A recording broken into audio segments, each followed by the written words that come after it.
All right, next thing we're going to do is we're going to start getting some of the meat off of here. And I was going to carve it off of the bone right in here, and I still want to, but I wasn't very careful a while ago, even less so than I thought I was. And I've got hair all over it. And so that means I'm going to need to wash the meat before I cut it up too much and get hair all in it. I mean, you're just going to have some hair in the meat when you do it, but I didn't really want that much. You know, and you're not going to have much hair usually. You pick it all. At least I'm pretty diligent about picking it out. And you know what? Maybe it's not as bad as I thought, but it looks bad. Let me get a little more water on this guy and just see.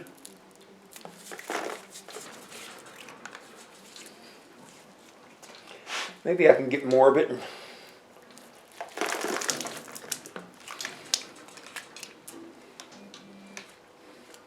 Yeah, you know what? I might be able to at least get those parts right there, and that doesn't look too bad.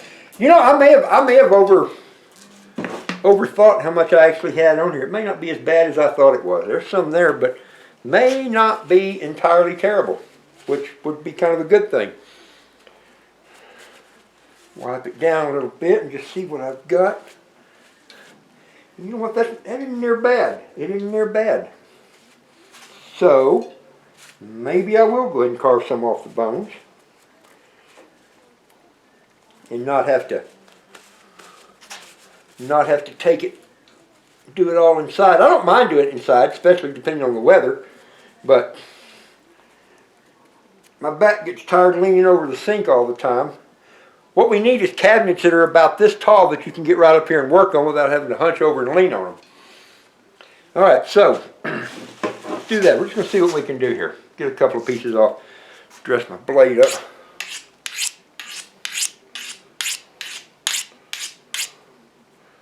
Ah, that's muy bueno. All right, let's get.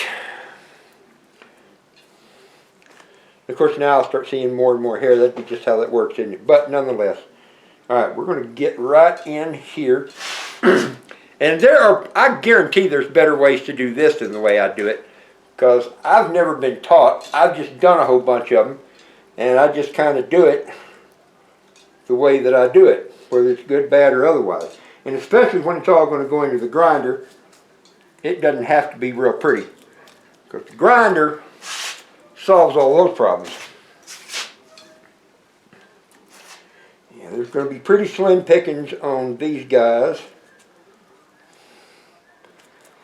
Not a lot of meat.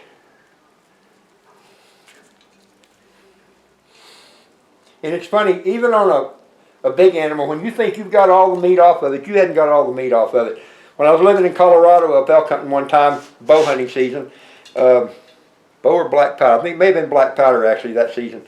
A guy that I knew got an elk in the area where I was, and when he got his mule up there with the panniers on it, the panniers, for those of you who don't know, are the some people call them pack bags, pack saddles, that kind of stuff. When he got up there with those, I helped him bone it out. He was mostly done by the time I got to him, but I helped him finish it, get it quartered and loaded up and ready. And he was good, of course, and you know, gave me a nice chunk of meat for helping him get it done. And I went about my hunting and came across that spot later as I was scouting around, wandering around. And it was in a spot of the time of the day when there wasn't a lot of animals moving, so I sat there and boned out another 10 pounds of meat off of that elk, just carving between the ribs and around spots like that. Elk are big animals. Elk, a big bull elk can easily weigh 800 pounds or better. And this one he got was easily that because it was a big elk. So there was lots of meat still to bone. Elk is good meat if you don't know. If you've never eaten elk, I strongly recommend that you do. And what I'm doing is I'm just following the bone here as I cut. Because like I said, this is all going into the grinder. When I get to the back parts back there, I may cut a roast, and I may not. I don't know.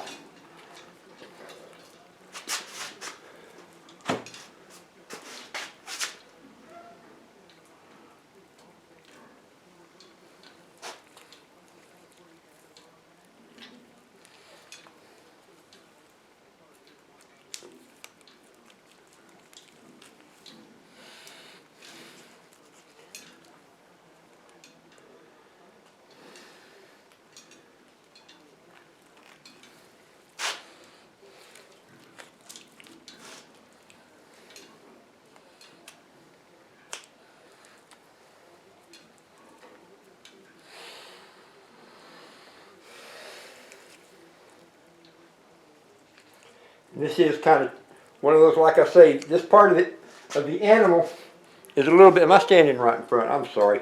I'm horrible with the camera. I'll edit as much out as I can. And I'll edit a lot of this done anyway, just to save time so that y'all aren't having to sit here and watch it all boring and everything.